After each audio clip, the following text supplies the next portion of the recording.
Alhamdulillah Rabbil Alamin. Wassalatu wassalamu ala asyrafil anbiya wal mursalin wa ala alihi wa sahbihi ajma'in. Rabbi syrah li sadri wa yassir li amri wahlul 'uqdatam min lisani yafqahu qawli. Tuan-tuan, puan-puan, muslimin muslimat yang dirahmati Allah sekalian, bersyukur kita kepada Allah Subhanahu wa taala dengan limpah taufik hidayahnya, qudrat yang diberikan kepada kita pada malam ini, sama-sama kita dapat berada di dalam rumah Allah di Masjid Tengku Abdul Rahman Putra, Kuala Kedah, untuk majlis forum perdana yang mana kita menggabungkan 3 orang ahli panel dan seorang moderator insya-Allah, yang mana nanti akan diperkenalkan oleh pengurusi ataupun moderator kita insya-Allah. Sebelum itu, tuan-tuan, puan-puan, muslim muslimat yang dirahmati Allah sekalian, saya mewakili ahli jawatankuasa Masjid Tengku Abdul Rahman Putra menjemput saudara-saudara kita, jemaah-jemaah kita yang masih berada di luar sana tu, untuk kita masuk dan kita berada dalam rumah Allah ini. Apabila kita berada dalam rumah Allah ini, kita akan mendapat 2 ganjaran. Ganjaran yang keduanya, selain daripada kita dengar kuliah agama, insya-Allah kita akan dapat pahala niat i'tikaf. Jadi saya jemput yang mana ada kat bawah tu untuk sama-sama naik ke atas, kita masuk, kita penuhkan ruang-ruang solat kita untuk kita dapatkan pahala niat i'tikaf insya-Allah. Tuan-tuan, muslimin muslimat yang dirahmati Allah sekalian, pertama-tamanya saya mengalu-alukan kehadiran kepada ketiga-tiga orang ahli panel kita, iaitu Datuk Ayub Khan Maidin Piche, Ustaz Dr. Haji Zamihan Mak Zain, Ustaz Engku Ahmad Fazil bin Engku Ali, Ustaz Dr. Mursyidi bin Muhammad Nur, yang mana Ustaz Mursyidi nanti akan menjadi ahli panel kita insya-Allah, maka menjadi moderator kita pada malam ini. Terbalik dah. Baiklah tuan-tuan, pertamanya, yang keduanya,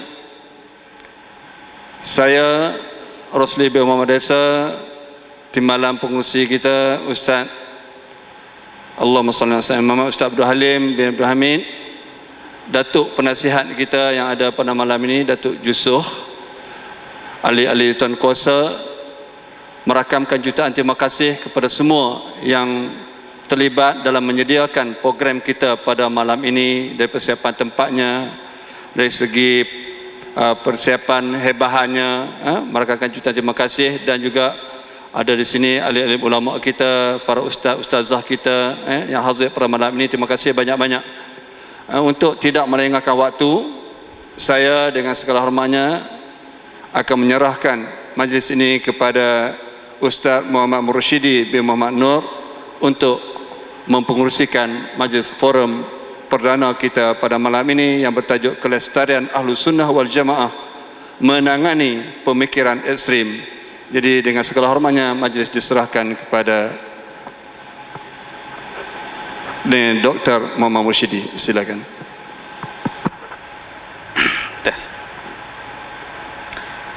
Bismillahirrahmanirrahim.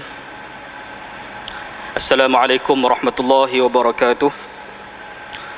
Alhamdulillahi rabbil alamin. Wassalatu wassalamu ala asyrafil anbiya wal mursalin wa ala alihi wa sahbihi ajma'in. Subhanaka la ilma lana illa ma 'allamtana innaka antal alimul hakim. Wa la hawla wa la quwwata illa billahil 'aliyil 'azim. Rabbi yassir wa la tu'assir, Rabbi tammil khair ya karim. Yang saya hormati Tuan Pengerusi Majlis Cikgu Rosli bin Muhammad Desa, yang saya hormati Datuk Jusuh bin Haji Awang, penasihat Masjid Tengku Abdul Rahman, yang saya hormati Tuan Haji Abdul Halim bin Haji Hamid, timbalan pengurusi Masjid Tengku Abdul Rahman, Tuan Haji Muhammadan bin Haji Ahmad Bilal Masjid, Encik Jamil bin Ismail, Tuan Haji Hassan bin Mat, Rosli bin Muhammad Desa, Tuan Haji Ilyas bin Zakaria, dan tidak dilupakan kepada para ahli panel kita pada malam ini yang kita panggil jauh datang daripada Kuala Lumpur. InsyaAllah pada malam ini, perhatian sekalian, kita akan membicarakan satu tajuk yang saya rasa sangat pentinglah untuk kita hadam pada malam ini, iaitu berkaitan dengan kelestarian ahli sunnah wal jamaah dalam menangani pemikiran ekstrim yang ada pada hari ini. Perhatian rahmati Allah SWT sekalian, ahli panel kita yang pertama iaitu Ustaz Ungku Ahmad Fadil daripada Institut Kajian Strategi Islam Malaysia, IKSIM. Beliau ni kalau siapa perasan, banyak kalilah keluar dalam YouTube, keluar dalam radio, dalam TV dan sebagainya lah, kalau siapa perasan lah. Dekat Kedah ni beliau jarang datang lah. Saya rasa ini kali kedua Ustaz, no? Ini kali kedua lah beliau datang ke Kedah ni. Kali pertama beliau datang, beliau pergi ke Tish Hotel nak sampaikan forum perdana lah pada masa tersebut. Orang kita pergi Tish Hotel, Ustaz Ungku ada kat bawah, dia terlupa nak perasan Ustaz Ungku. Jadi maknanya orang Kedah kita ni terlupa nak kenal lagi lah Ustaz Ungku kita ni. Padahal Ustaz Ungku kita ni dah masyhur di sebelah selatan sana tu, sebelah KL dan sebagainya. Jadi alhamdulillah kita buat mai Ustaz Ungku kita datang sini untuk membicarakan, menerangkan kepada kita berkaitan dengan ahli sunnah wal jamaah yang sangat penting untuk kita bicarakan pada hari ini. Ahli panel kita yang kedua iaitu, kalau siapa perasan lah, tak tahulah dalam masjid ni kenal atau tidak ni, sangat masyhur di dunia YouTube, Facebook, dalam TV pun masuk banyak kali dah, iaitu Dr. Zamihan kita, Dr. Zamihan Mazzin Al-Ghari. Orang Perlis kenal ramai dah, orang Kedah tak apa nak kenal. Tu saya heran tu, no? Dr. Zamihan Al-Ghari, Presiden Aswaja Malaysia, dia sudi datang ke masjid kita pada malam ini untuk menceritakan kepada kita berkaitan dengan pemikiran-pemikiran ekstrim, pemikiran-pemikiran yang menyeleweng daripada ahli sunnah wal jamaah, yang boleh membibitkan pemikiran yang ganas dan sebagainya. Ahli panel kita yang ketiga iaitu DCP Datuk Ayub Khan Maidin PC, Ketua Penolong Pengarah E8 PDRM. Beliau daripada Bukit Aman. Beliau datang ke Kedah ni banyak kali dah. Beliau adalah orang Pendang. Orang Pendang, rupa-rupanya jiran ketua Syiah Pendang rupanya. InsyaAllah beliau akan menceritakan kepada kita berkaitan dengan bukti-bukti siasatan daripada pihak polis berkaitan dengan pemikiran ekstrim yang berlaku di Malaysia ni. Para hadirin dirahmati Allah SWT sekalian, sebagai pendahuluan, Mufti Kedah Darul Aman iaitu Datuk Paduka Syekh Muhammad Badruddin pernah menegaskan kepada kita bahawasanya kita yang di Kedah ni berpegang kepada ahli sunnah wal jamaah. Tafsirannya ialah Asy'ariyah wal Maturidiyah, sebagaimana yang dinyatakan oleh Al-Imam Murtada Az-Zubaidi ataupun Az-Zabidi. Ini dinyatakan oleh beliau pada seminar yang diadakan di Universiti Utara Malaysia baru-baru ni. Beliau mengatakan kita di Kedah ni ialah aliran ahli sunnah wal jamaah, Asy'ariyah wal Maturidiyah. Sebab apa kita kata Asy'ariyah wal Maturidiyah? Sebab Datuk Mufti kata berdasarkan kepada tafsiran Murtada Az-Zubaidi, iaitu sekiranya kita mengatakan ahli sunnah wal jamaah, siapakah mereka? Mereka ialah Asy'ariyah wal Maturidiyah. Namun begitu, persoalan yang timbul dalam pemikiran kita pada hari ini ialah kenapakah Syekh Murtada Az-Zubaidi hanyalah menyebutkan dua kelompok ini sahaja yang besar ini, iaitu Asy'ariyah wal Maturidiyah, mana pergi kelompok yang lain? Demikian juga kita tengok pada seminar antarabangsa baru ni di Chechen, sebut tak kena minta maaf lah, no? Di negara Chechen, maknanya ulama berkumpul dekat situ. Mereka mengatakan bahwasanya ahli sunnah wal jamaah dari sudut akidah, pegangan akidah yang sebenar ialah berdasarkan kepada aliran Asy'ariyah wal Maturidiyah, manakala yang lain daripada itu tidak dikira sebagai Asy'ariyah, tidak dikira sebagai ahli sunnah wal jamaah, seperti yang yang didakwa oleh golongan Salafi, Wahabi dan sebagainya. Oleh demikian perhatian sekalian, inilah yang dikehendaki, pahaman yang seperti inilah yang dikehendaki di Kedah, iaitu kita tidak mau pahaman yang lain daripada itu. Sebab inilah kehendak Sultan kita, Raja Kedah kita. Raja Kedah kita pesan banyak kali dah dekat Datuk Mufti kita, agar amalan kita dekat Malaysia ni berpandukan dari segi akidah ialah Asy'ariyah wal Maturidiyah, mazhab bermazhab Syafi'i, di samping kita iktiraf 3 mazhab yang lain, tasawuf yang benar. Itulah yang kita amalkan sejak dulu sampai hari ini, dan alhamdulillah dapat menjaga, menjamin perpaduan umat Islam di Kedah ni. Tetapi hadirin sekalian, akhir-akhir ini sebenarnya ada cubaan daripada golongan yang tertentu, orang Kedah juga. Ada satu golongan di kalangan orang Kedah juga yang cuba buat masuk fahaman-fahaman ataupun tokoh-tokoh yang lain daripada ahli sunnah wal jamaah. Jadi mereka mengatakan bahasanya, apakah alasan mereka bawa masuk tokoh-tokoh yang bukan ahli sunnah wal jamaah ni? Dengan alasan tokoh-tokoh ini dia kata Asy'ariyah wal Maturidiyah bukan hanya ahli sunnah wal jamaah saja, malahan selain daripada itu pun dikira sebagai ahli sunnah wal jamaah juga. Dia berkata Salafi ke Wahabi ke juga dikira sebagai ahli sunnah wal jamaah. Oleh itu bagi mereka, kami tak salah nak masuk fahaman-fahaman ataupun tokoh-tokoh yang lain daripada Asy'ariyah wal Maturidiyah. Bagi mereka tidak salah. Tetapi bagi kita orang Kedah, bagi mereka yang memegang tampuk pemerintahan, bagi mereka yang ada autoriti agama di Kedah ni, kita tak mau bawa fahaman yang lain daripada ahli sunnah wal jamaah, iaitu tafsirannya Asy'ariyah wal Maturidiyah, sebab perkara tersebut boleh menyebabkan berlakunya pecah belah di kalangan Islam di Kedah ini. Di Kedah khususnya dan di Malaysia umumnya. Lain pada kita ni, negeri lain dah berpecah belah dah. Dekat Kuala Lumpur, wallahu alam, setakat mana pecah belahnya itu, kan?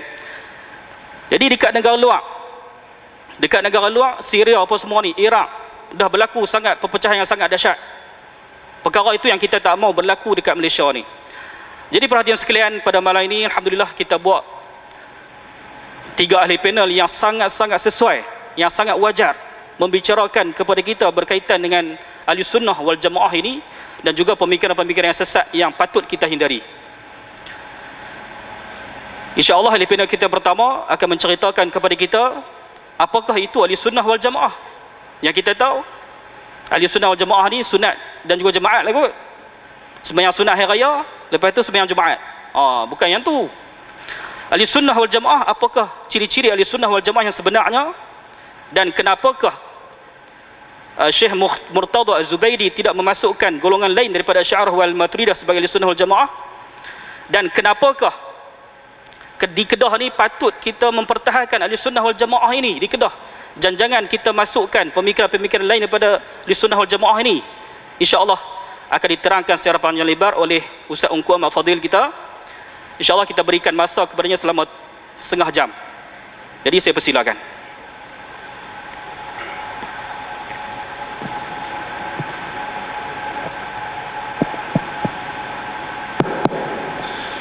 Assalamualaikum warahmatullahi wabarakatuh. Bismillahirrahmanirrahim. Alhamdulillahirabbil alamin. Wa afdhalus salati wa atammu taslim ala sayyidina Muhammadin wa ala alihi wa sahbihi ajmain.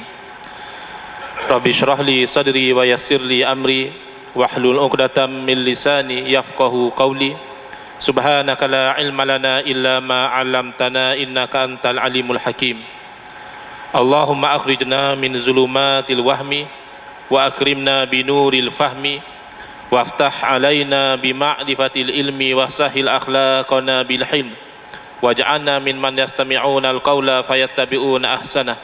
Allahumma ati nufusana taqwaha wa zakkiha anta khairu man zakkaha anta waliyuha wa maulaha.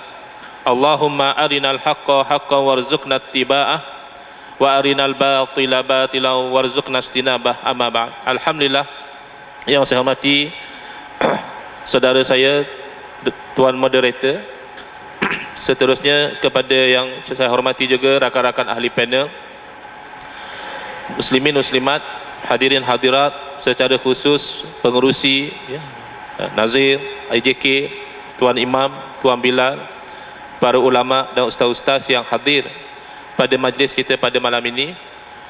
Saya diberikan tempoh lebih kurang setengah jam ya, untuk membincangkan tentang mukaddimah memahami ahli sunnah wal jamaah ya. Kerana kita percaya bahawa selain daripada pegangan ahli sunnah wal jamaah itu, dia akan membawa kepada sikap yang ekstrim ya, sikap yang lari daripada ajaran Rasulullah SAW, walaupun ditopingkan, walaupun dilabelkan dengan label agama. Baik, jadi oleh kerana masa terhad ya, slide yang ada pada saya ni 100 slide, masa ada 30 minit, jadi saya akan laju-laju saja, tapi insya-Allah harapannya boleh kita itu mendapat sedikit sebanyak kefahaman ya, tentang ahli sunnah wal jamaah. Lebih-lebih lagi apabila ada golongan tertentu yang mendakwa bahawa mereka pun ahli sunnah wal jamaah ya, walaupun pegangan kefahaman mereka berbeza daripada pegangan ahli sunnah wal jamaah yang lain. Baik, ahli sunnah wal jamaah ini terdiri daripada 3 komponen. Yang pertama ahlun, yang kedua as-sunnah, dan yang ketiga adalah al-jamaah ya. Secara laju saja saya pergi kepada makna yang ketiga. Ahlun bermakna pengikut ya. Kalau ahlus sunnah bermakna pengikut kepada sunnah. As-sunnah pula dari segi bahasa bermakna cara ya. Tak kisahlah cara yang baik atau cara yang buruk, dari segi bahasa disebut sebagai as-sunnah. Tetapi dari segi istilah ya, apabila kita sebut sunnah, merujuk kepada cara yang baik, at-tariqatul mardiyah, jalan yang diradai di dalam agama sahaja yang disebut sebagai as-sunnah. Sebaliknya yang bertentangan tidak lagi disebut sebagai as-sunnah. Baik, al-jamaah pula merujuk kepada keadaan yang mana ada kesatuan, ada kebersamaan, kerukunan ya. Lawan daripadanya adalah al-furqah, iaitu berpecah belah dan juga bercerai-berai. Jadi golongan ahli sunnah wal jamaah, selain daripada mereka itu mengikut sunnah, maka kena ada elemen memelihara kesatuan, kebersamaan ini ya. Sesiapa yang mengaku ahli sunnah wal jamaah, bermakna mereka kena membuktikan 2 ciri. Pertama ciri sunnah tadi, dan yang kedua ciri al-jamaah. Baik,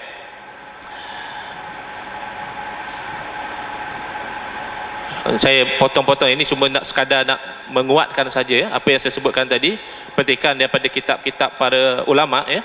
Baik, yang ini hadis yang masyhur berceritakan tentang berpecahnya umat-umat yang terdahulu, misalnya Yahudi kepada 71 aliran, Kristian kepada 72, dan umat Islam berpecah kepada 73 aliran.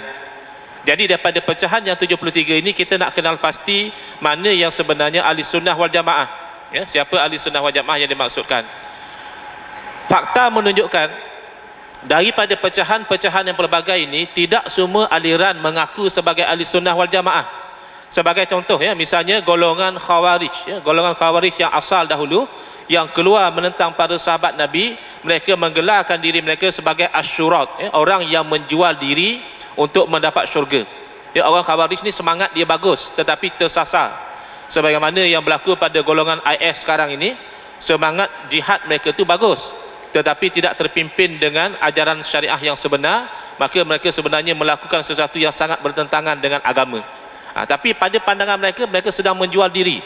Itu yang sampai sanggup bom diri, sanggup bom orang lain dan sebagainya. Mereka kononnya membeli syurga ya, dengan mengorbankan nyawa mereka. Begitu juga golongan Syiah tidak menggelarkan diri mereka sebagai ahli sunnah wal jamaah ya. Syiah mengaku mereka itu sebagai Syiatu Ali ya, penyokong Ali, penyokong pada Sayyidina Ali, ataupun Ahlul Bait ya, iaitu keluarga Nabi SAW. Golongan Mu'tazilah misalnya, mereka juga tidak mengaku ahli sunnah wal jamaah. Mereka menggelarkan diri mereka sebagai ahlul adli wat tauhid ya, orang yang mempertahankan keadilan Allah Subhanahu Wa Taala. Sebab mereka ini mengukur Tuhan mengikut kayu ukur manusia. Mereka menafikan takdir. Sebab bagi golongan Mu'tazilah, kalau Allah yang takdirkan segala-galanya, tak adil lah. Sebab yang berlaku atas dunia ini ada yang baik, ada yang buruk, ada yang taat, ada yang maksiat. Kalau Allah yang takdirkan berlaku, itu Allah tidak adil. Itu golongan Mu'tazilah, mereka menggelarkan diri mereka sebagai ahlul adli wa tauhid. Baik, dalam perjalanan sejarah, hanya 2 golongan yang mengaku, maksudnya mengaku sebagai ahli sunnah wal jamaah, iaitu golongan majoriti umat Islam, jumhurul muslimin, yang mengikut kepada mazhab Al-Ash'ari dan Al-Maturidi. Ya, digelar mereka sebagai Al-Asy'ariyah dan Maturidiyah. Ini golongan pertama. Mereka mengata kamilah ya Ahlus Sunnah wal Jamaah. Kamilah yang mengikut sunnah Nabi SAW dan kamilah yang mewakili majoriti umat Islam. Namun di sana kebelakangan ini ya, mungkin dalam beberapa ratus tahun ya, kebelakangan ini 200-300 tahun kebelakangan ini, ada yang mengaku mereka juga ahli sunnah wal jamaah, tetapi mereka merupakan kelompok minoriti ya. Mereka mengikut pemikiran yang dibawa oleh Al-Imam Ibn Taymiyah yang sekarang ini dikenali dengan nama Wahabi dan Salafi ya. Pemikiran daripada Al-Imam Ibn Taymiyah, tetapi dipopularkan oleh golongan yang digelar sebagai Wahabi, atau mereka lebih suka kalau mereka tu dipanggil Salafi ya. Mereka setengah tu agak sensitif ya. Kalau kita kata dia bersyarah lain macam bunyi dia, kita kata entah ni Wahabi ke? Jangan Syekh, jangan tuduh sebarangan. Tapi kalau kita kata anta Salafi, mungkin dia lebih gembira ya. Tak tahu kenapa ada sejarah hitam di belakang pergerakan Wahabi ini. Baik, jadi bila ada pertentangan antara jumhur muslimin Asy'ariyah Maturidiyah dengan golongan yang digelar Wahabi, atau mereka lebih suka digelar sebagai Salafi, maka tentu ada yang menang di dalam pengakuan.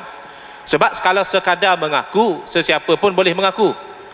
Persoalannya bukti. Misalnya Ustaz Zamihan, kalau orang tanya entah siapa, Ustaz Zamihan boleh mengaku saya Harun Aziz. Habis orang tengok lain macam, tak macam Harun Aziz yang kita biasa tengok. Sekadar mengaku, sesiapa boleh mengaku. Jadi kita nak melihat kepada bukti ya. Kita tak boleh nak menghalang dia daripada mengaku, tetapi kita boleh meletakkan beban pembuktian di atas dia. Al-bayyinatu alal mudda'i, beban membuktikan sesuatu itu di atas orang yang mengaku sesuatu perkara. Dan apabila kita perhatikan, yang menang pertarungan yang mengaku ahli sunnah wal jamaah ini adalah dimenangi oleh jumhur muslimin Asy'ariyah Maturidiyah ketika mereka melawan kelompok Wahabi ataupun Salafi ini ya. Ini bukan kita dakwa semata-mata, insya-Allah kita akan buktikan ya dengan slide-slide seterusnya. Kenapa dimenangi? Kerana disokong oleh dalil naqli, iaitu dalil Quran dan Sunnah, dan juga dalil akli ya, iaitu dalil rasional. Sekarang sudah ada pergerakan yang nak menolak dalil akli. Kata dia tak boleh kita pakai dalil akli sebab itu falsafah Yunani, Greek dan sebagainya. Ini orang yang lupa bahawa akal itu adalah kurniaan Allah, nikmat Allah. Nikmat apapun disuruh supaya kita guna. Yang dilarang adalah salah guna ya. Mata untuk melihat tapi jangan lihat perkara yang haram. Telinga untuk mendengar tapi jangan dengar perkara yang haram. Akal untuk berfikir, untuk membawa kepada yakin kepada keesaan Allah Subhanahu Wa Taala. Malah Allah tanya dalam Al-Quran, afala tatafakkarun, kenapa kamu tidak berfikir? Afala taqilun, pasal apa hang tak ada akal? Terjemah kau bahasa Kedah tu koi. Pasal apa hang tak ada akal? Quran tanya. Lahum qulubun la yafqahuna biha, orang yang ada hati tapi tak nak faham dengan hati dia. Dan orang yang menyesal di hari akhirat siapa?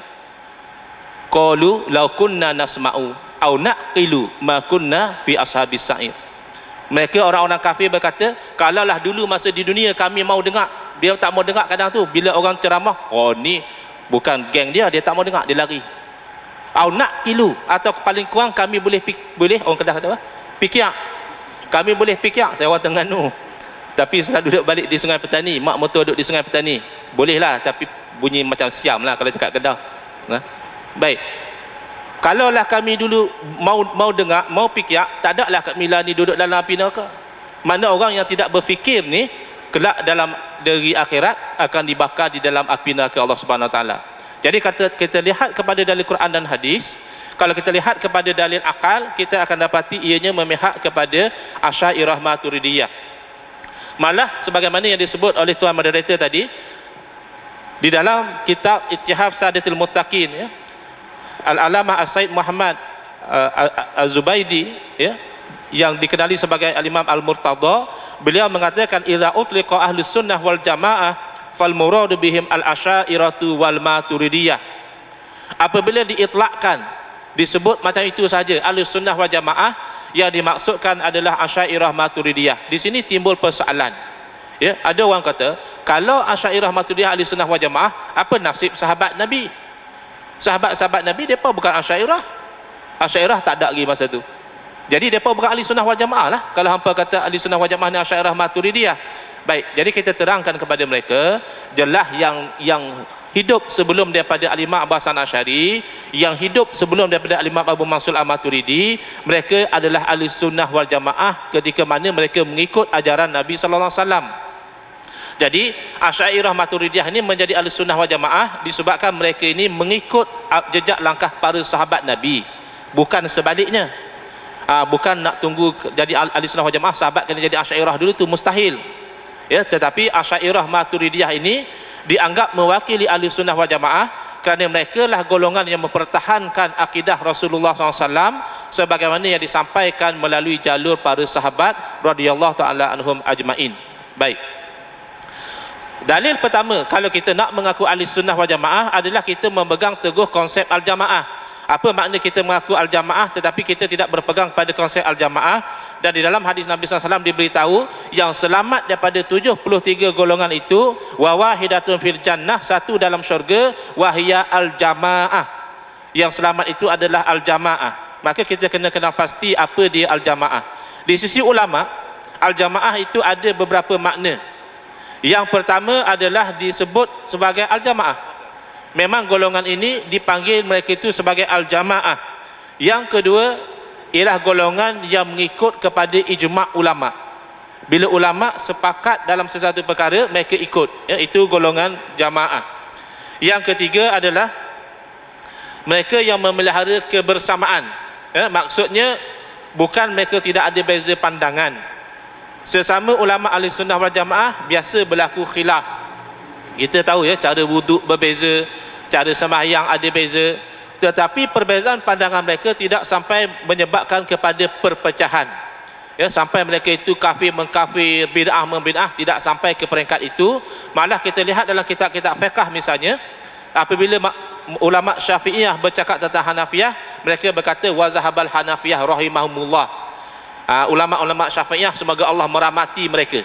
Jadi tidak sampai berpecah belah. Yang keempat adalah golongan majoriti umat Islam sebagaimana yang diisyaratkan oleh Nabi SAW dengan istilah as-sawadul a'zam, golongan ramai. Kebelakangan ini ada beberapa tokoh yang cuba nak membawa fikrah yang songsang. Kononnya kalau kita sedikit kita betul. Dia kata kalau kita ramai tak mesti kita betul. Hak sikit tu betul. Pasal apa? Pasal Nabi SAW bagi tahu bada'al islamu ghariba wa sayaudu kama bada'a ghariba fatuba lil ghuraba. Islam tu dia mula asing, tak ramai. Dia akan kembali asing juga, tak ramai. Maka bertuahlah mereka yang tak ramai, ya. Bukan tak ramai yang dimaksudkan oleh Nabi SAW itu dari segi pegangan. Dari segi pegangan, pesanan Nabi adalah alaikum bil jamaah, wajib kamu itu ikut jamaah. Faman syazza ilan nar, barang siapa yang ganjil daripada jemaah maka dia akan ganjil terasing di dalam neraka. Yang dimaksudkan sedikit itu ialah orang yang ikhlas istiqamah dengan agama. Wa qalilum min ibadiyas syakur, yang sedikit daripada hamba-Ku bersyukur. Daripada ahli sunnah pun sedikit, daripada wahabi pun sedikit, daripada syiah pun sedikit yang bersyukur. Tetapi kalau kita nak kata sedikit itu betul, maka yang sedikit itu banyak. Kalau kita nak kata tanda sesuatu golongan itu betul adalah dia sikit. Baik, syiah banding ahli sunnah sikit, jadi tandanya syiah itu betul. Nak lebih sedikit pada syiah, Qadiani. Qadiani tak popular, adalah sambutan di setengah tempat. Adakah itu dalil bahawa Qadiani betul? Nak lebih sedikit pada Qadiani, pengikut Ayapin. Pengikut Ayapin lagi sedikit, tak sempat berkembang, yang mengaku Tuhan mati dah. La ilaha illallah, Tuhan boleh mati pula. Jadi salah kalau mengatakan bahawa dalil sesuatu pegangan itu betul adalah ia dipegang oleh golongan yang sedikit. Itu bertentangan dengan panduan daripada Rasulullah sallallahu alaihi wasallam. Itu usaha pengalihan, usaha untuk menyelewengkan fakta. Baik, yang ini saya langkau-langkau saja sebabkan faktor masa. Makna pertama yang penting adalah disebut al-jamaah. Jadi ulama-ulama sebagaimana yang saya petik daripada kitab Ittihadul Muttaqin merujuk kepada golongan Asy'ariyah Maturidiyah sebagai ahli sunnah wal jamaah. Bagaimana pula pandangan ulama tentang Wahabi? Saya tekankan di sini pandangan ulama, sebab saya pernah terkena di Pulau Pinang. Bila ditanya oleh jemaah di hujung program, kata dia, Ustaz boleh tak cerita pasal Wahabi? Saya kata soalan Tuan Haji ini boleh buat seminar. Soalan pendek, jawapan panjang. Tapi meraihkan permintaan beliau, saya petiklah ya, pandangan ulama tentang Wahabi. Ada satu orang jemaah dia tak puas hati. Dia kata ustaz cakap ni bagi keliru orang ramai, dia kata. Sebab timbalan menteri sebut lain. Timbalan menteri mana wallahu alam lah, tapi saya kata bila orang tanya, saya akan rujuk pada ulama, saya tak rujuk pada timbalan menteri. Sebab depa tanya bab agama. Ya, lagipun saya kata cakap dalam parlimen ya, tak boleh saman pun. Sebab tu kalau orang cakap lebih kurang dalam parlimen, orang lain tu akan cabar. Dia kata saya cabar kamu ulang balik apa yang kamu cakap tu di luar parlimen. Jadi ini pendapat ulama. Pendapat timbalan menteri ke menteri itu saya tak tahu, wallahu alam. Baik, Wahabi menurut ulama Hanafiyah adalah merupakan golongan Khawarij ya. Dalam kitab Radul Mukhtar ala Duril Mukhtar yang disusun oleh Al-Imam Asy-Syahir bi Ibn Abidin, Al-Imam Ibn Abidin mengatakan pengikut Ibn Abdul Wahhab ini ataupun kaum Wahabi adalah Khawarij pada zaman ini. Al-Imam Ibn Abidin ini ulama yang hidup hampir dengan zaman kebangkitan Syekh Abdul Wahhab. Dia letak di situ awal-awal matlabun fi atba'i Ibn Abdul Wahhab al-Khawarij fi zamanina. Satu bab pada membicarakan tentang pengikut-pengikut Syekh Muhammad Abdul Wahhab, iaitu yang merupakan golongan Khawarij pada zaman kita ini. Kenapa beliau kategorikan Wahabi sebagai Khawarij? Beliau katakan ya, asalnya takrif Wahabi, takrif Khawarij adalah orang yang bangkit menentang dan mengkafirkan sahabat Nabi. Jadi Wahabi tidak mengkafirkan sahabat Nabi secara umum. Wahabi menerima sahabat Nabi, mereka tidak mengkafirkan sahabat Nabi sebagaimana yang dilakukan oleh Syiah, tetapi mereka mengkafirkan orang yang mereka menentang. Bila mereka memberontak menentang sesuatu puak, maka mereka menganggap puak yang mereka tentang itu kafir, halal darah, boleh dibunuh. Maka kata Al-Imam Ibn Abidin, sikap mengkafirkan orang yang tidak sepandangan ini sudah memadai untuk menjadikan mereka itu sebagai golongan Khawarij ya. Baik, menurut ulama Malikiyah ya, saya petik pandangan ulama 4 mazhab juga mengatakan Wahabi ini adalah golongan Khawarij, iaitu di dalam Hasyiah As-Sawi yang mensyarahkan kepada tafsir Al-Jalalain, Al-Imam Ahmad As-Sawi Al-Maliki rahimahullah mengatakan apabila mensyarahkan ayat afaman zuyyina lahu su'u amalihi fara'ahu hasana, orang yang dihiasi perbuatan jahat dia buat benda yang buruk tapi dihiasi di mata dia oleh nafsu dia, oleh syaitan, sehingga dia melihat perbuatan dia itu baik. Macam IS, sembelih orang, bakar orang, lemaskan orang, bagi dia itu perbuatan yang baik, dia sedang berjihad fi sabilillah ya. Sedangkan daripada segi keukur syarak itu adalah perbuatan yang jahat ya. Dalam tafsir As-Sawi disebut di sini qil hadhil ayah nazalat fil khawarij, dikatakan ayat ini turun menceritakan golongan Khawarij, alladzina yuharrifuna ta'wil al-kitab was sunnah, mereka menyelewengkan tafsir Al-Quran dan Sunnah. Jadi jangan heran ya kalau golongan ini slogan dia Quran dan Sunnah, Quran dan Sunnah. Jadi orang akan kata takkan tak betul ustaz, mereka pegang Quran dan Sunnah. Mereka memang pegang Al-Quran dan Sunnah, tapi mereka selewengkan makna daripada Al-Quran dan Sunnah. Baik, wa yastahilluna bizalika dima'al muslimin, mereka halalkan darah orang Islam dan harta mereka, sebagaimana yang dilihat sekarang, iaitu satu puak di tanah Hijaz disebut mereka itu sebagai Wahabi. Ini tuan-tuan tidak akan jumpa sekiranya tafsir As-Sawi itu di dalam cetakan baru. Lebih-lebih lagi kalau cetakan Saudi misalnya dibuang ayat ini. Tapi kalau kita rujuk pada yang cetakan lama, akan ada ayat ni. Jadi ini satu bentuk pengkhianatan ilmiah. Sepatutnya kalau dia tak setuju, dia bangkang saja. Ini dia buang daripada cetakan ayat yang menerangkan bahawa Wahabi diklasifikasikan sebagai Khawarij. Begitu juga di dalam mazhab Syafi'iyah. Misalnya dalam kitab Jala'uz Zalam fi Raddi Syubahal Bid'i An-Najdi ya. Ini kitab yang ditulis oleh ulama-ulama Syafi'iyah mengklasifikasikan Wahabi sebagai orang ahli bid'ah dan juga sebagai Khawarij. Kerana ciri-ciri Khawarij ada pada mereka. Dalam hadis Nabi menerangkan ciri-ciri Khawarij, antaranya mereka ini datang daripada Najd. Baik. Yang kedua, mereka ni daripada timur kota Madinah. Ya, ada orang-orang Wahabi yang cuba selewengkan fakta. Kata dia Najd yang Nabi SAW bagi tahu akan timbulnya tanduk syaitan daripada arah Najd itu, kata dia itu adalah di Iraq. Satu tempat di Iraq.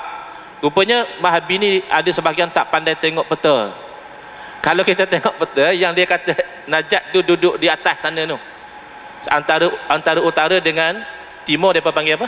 Tenggara, timur laut. Geografi pun tak berapa nak lulus. Tapi yang pasti bukan timur. Yang betul-betul kalau kita tengok dalam peta, ini Madinah, di timur itu adalah Najd. Saya buka peta tak ada pun Ustaz Najd. Najd daripada tukar nama jadi Riyadh. Jadi tuan-tuan boleh cek dalam peta di mana kedudukan Riyadh berbanding dengan Madinah, betul-betul duduk di sebelah timur Madinah sebagaimana yang diisyaratkan oleh Nabi SAW, dan Syekh Muhammad Al-Wahhab lahir di Najd ataupun Riyadh sekarang ini. Dan lagi tanda mereka itu at-tahliq, wasimahum at-tahliq. Tanda golongan Khawarij ini mereka mencukur kepala. Ya, dari segi sejarah, golongan Wahabi ketika awal-awal mereka berkuasa, mereka bagi kata dua. Hampa nak ikut kami atau kami bunuh atau kami seksa dan sebagainya. Jadi siapa yang kata ya saya akan ikut Wahabi, dia akan disuruh cukur kepala dia, cukur rambut dia. Pasal apa? Pasal rambut tu rambut zaman musyrik, kata dia. Rambut kamu ni rambut zaman jahiliah dulu, kamu dah masuk tauhid, kamu kena cukur buang. Padahal kawan tu dulu mengucap 2 kalimah syahadah, kawan tu dulu semayang, kawan tu dulu puasa, dia kata syirik. Pasal apa syirik? Bila ziarah kubur, pi berdoa tepi kubur. Nak tanyalah orang Kedah lah, yang pernah pi kubur berdoa tepi kubur, ada tak terlintas dalam hati orang dalam kubur tu Tuhan? InsyaAllah lah tak ada langsung, sebab kalau dia Tuhan pasal apa dia mati? Kita pula nak kena pi ziarah dia.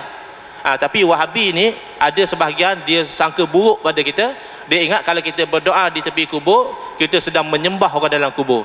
Sebab tu tuan-tuan yang pernah kena marah dengan polis Saudi ketika angkat tangan berdoa depan makam Nabi, itu pasal dia kata Kaabah, dia suruh kita doa menghadap Kaabah. Apa beza Kaabah dengan Nabi? Tidakkah Kaabah itu bermakhluk Allah? Tidakkah Nabi SAW pernah bersabda yang maksudnya, alangkah mulianya kamu wahai Kaabah, alangkah hebatnya kamu wahai Kaabah, tetapi diri seorang mukmin di sisi Allah lebih mulia daripada kamu.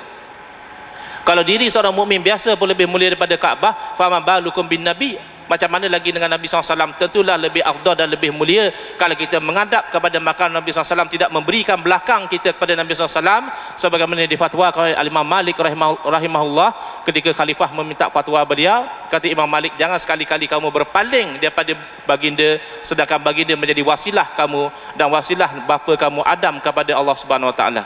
Baik. Begitu juga ulama Hanabilah, ya, ramai kawan-kawan kita yang Wahabi mengaku kononnya dia mazhab Hambali.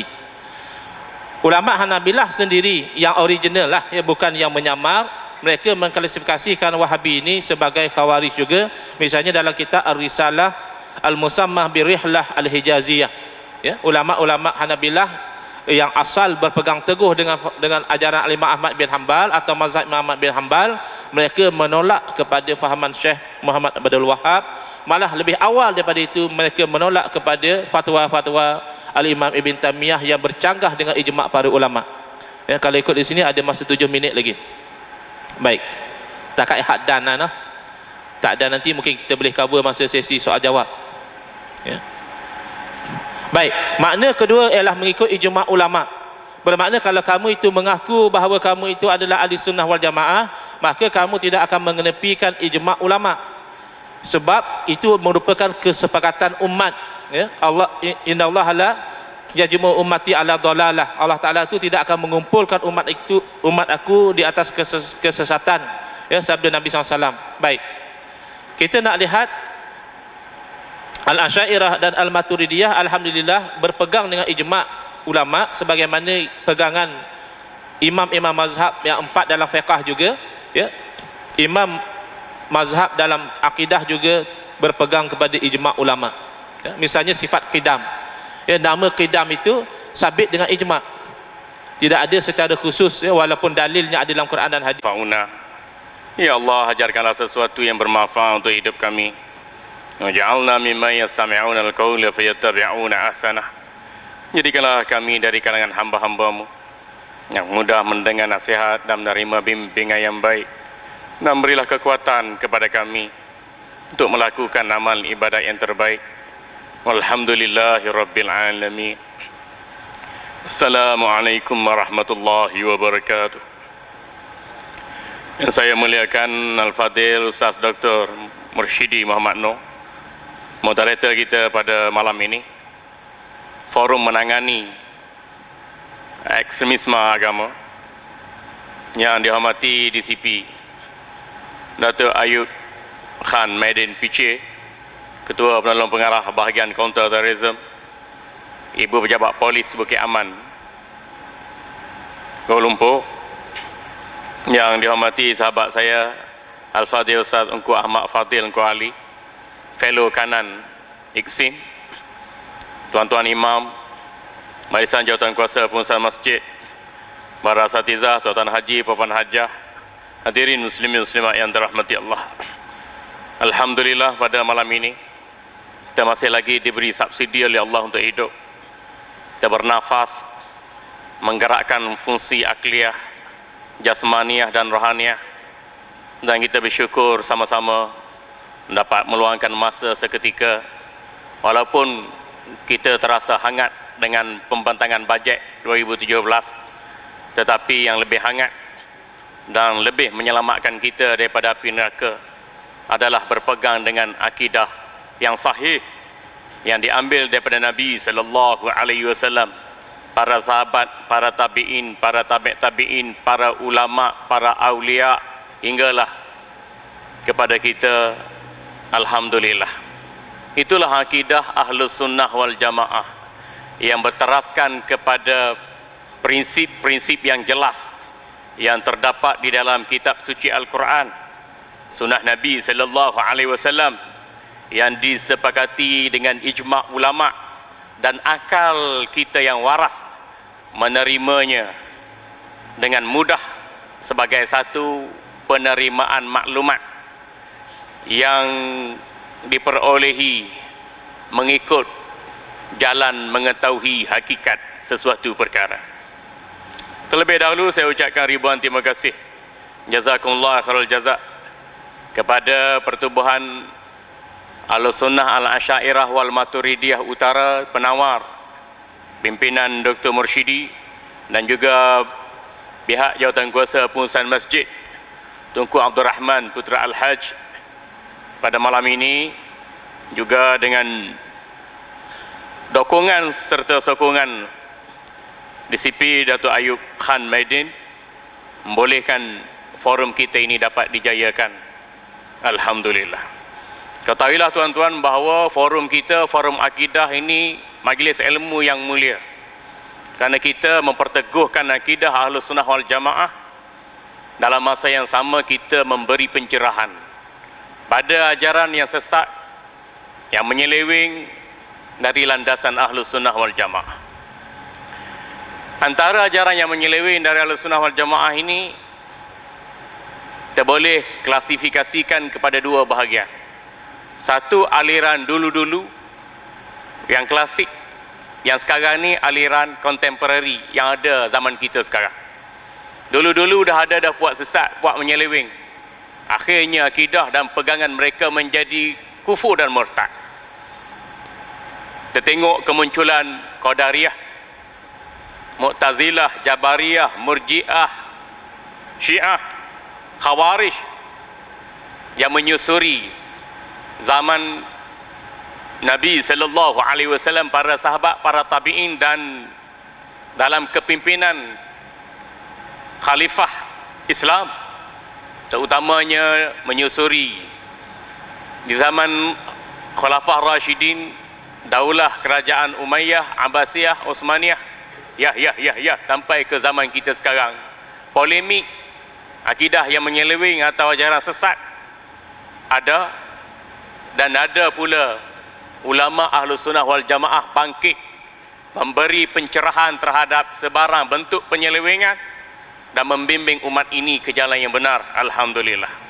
Nabi sallallahu alaihi wasallam bersabda, "Yahmilu hadzal 'ilma min kulli khalafin uduluhu, yanfa'una anhu tahrifal ghalin wa intihalal mubtilin wa ta'wilal jahilin." Atau kama qala Nabi sallallahu alaihi wasallam. Dalam hadis yang lain, baginda sallallahu alaihi wasallam bersabda, "La tazalu ta'ifatun min ummati zahirina 'alal haqq, la yadurruhum man nawa'ahum hatta ya'tiya amrullah." Rawahul Bukhari. Maksud hadis yang pertama, sepanjang zaman yang mendatang akan ada di kalangan umatku terdiri kalangan ahlul ilmi ataupun ulama yang terus memperjuangkan kebenaran. Yang diambil kebenaran itu dari generasi sebelumnya. Mereka itu bertindak yanfauna anhu tahrifal ghali. Mereka itu bertindak menafikan penyelewengan yang dilakukan oleh golongan yang melampau dalam memahami agama.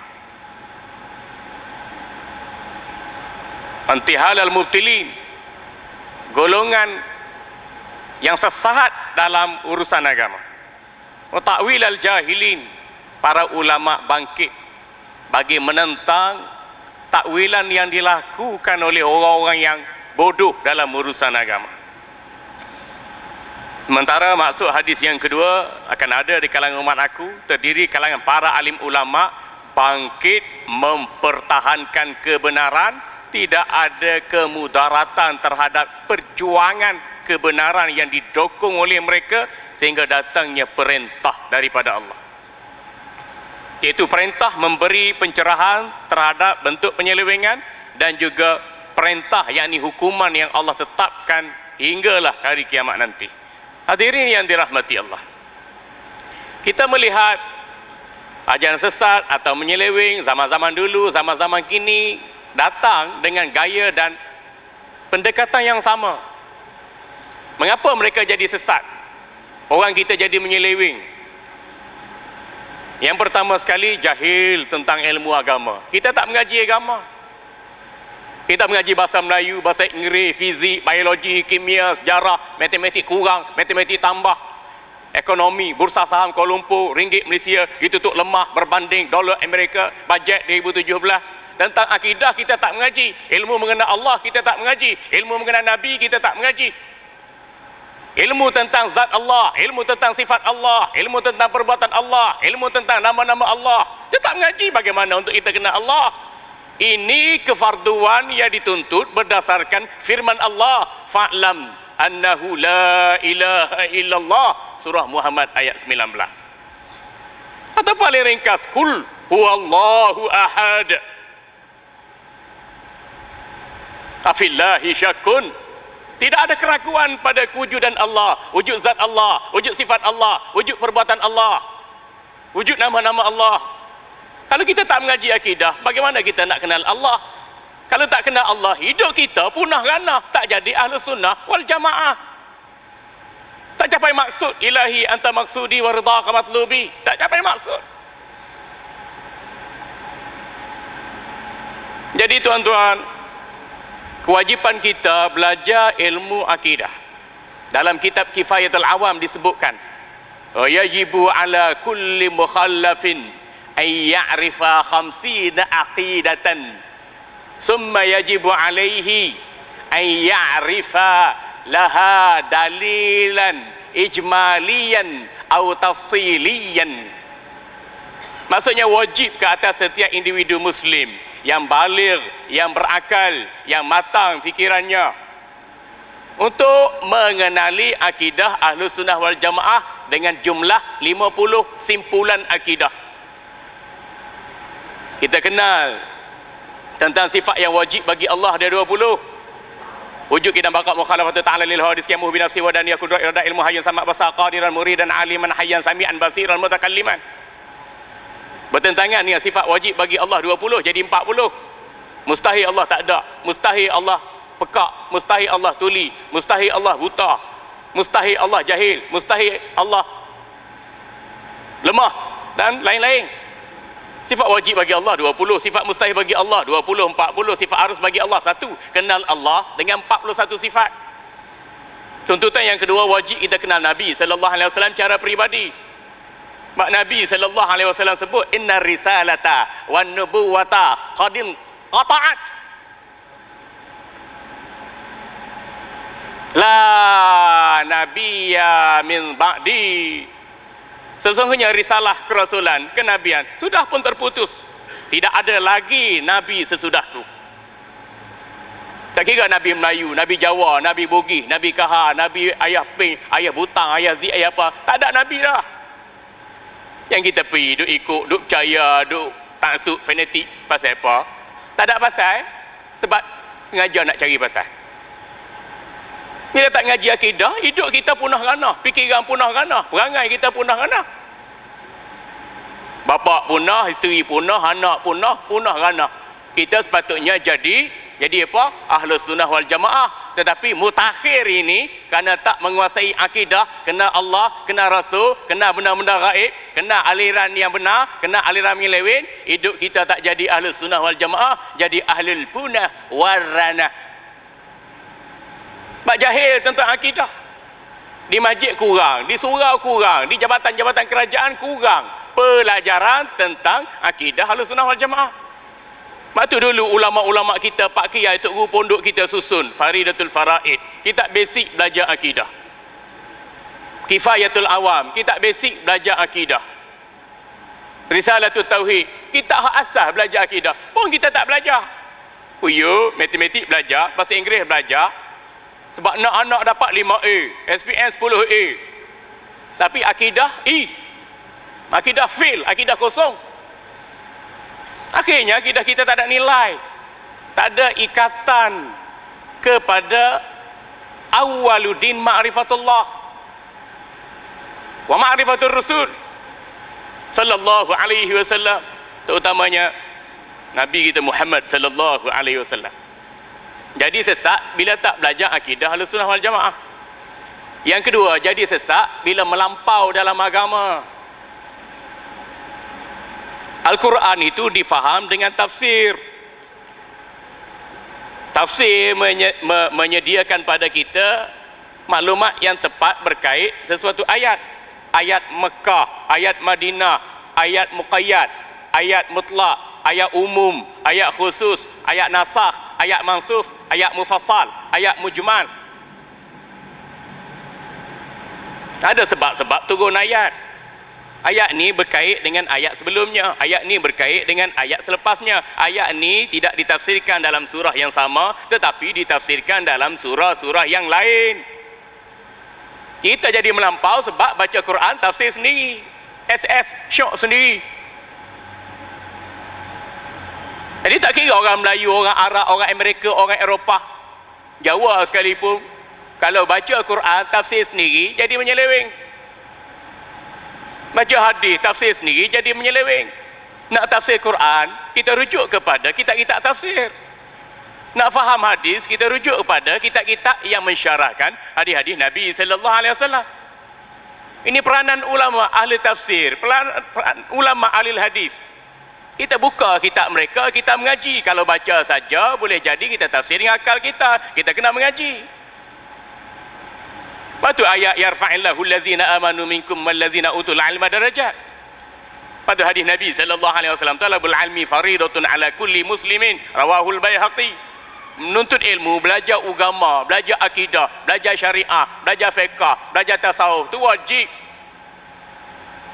Kita tak rasa salah, kita tak rasa berdosa.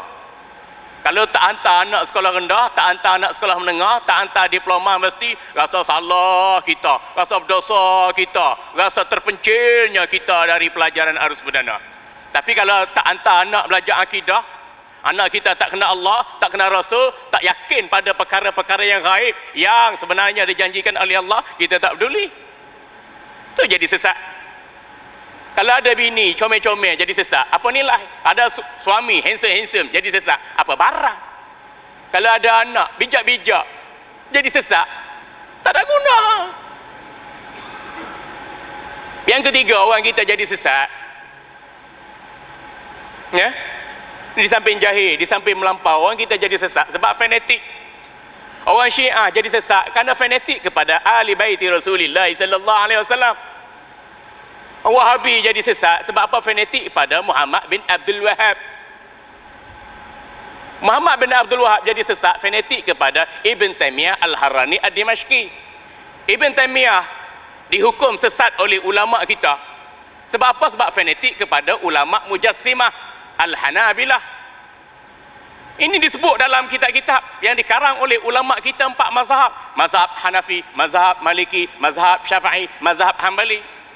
Ibn Taymiyah sendiri tak standard dengan ulama mazhab, tapi nak cuba bawa mazhab sendiri. Pun tak ada orang ikut dia pun kecuali Ibn Al-Qayyim Al-Jauziyah, Ibn Al-Hadi. Kemudian mari pula zaman mutakhir ni Muhammad Abdu, Jamaluddin Afghani, mari pula kaum muda di tanah Melayu dengan peranan yang dimainkan oleh Syekh Tahir Jalaluddin Al-Falaqi dari Indonesia. Menyusuri selepas itu Syekh Said Al-Hadi bawa fahaman kaum muda. Itu mulalah awak mari bid'ah tu bid'ah ni.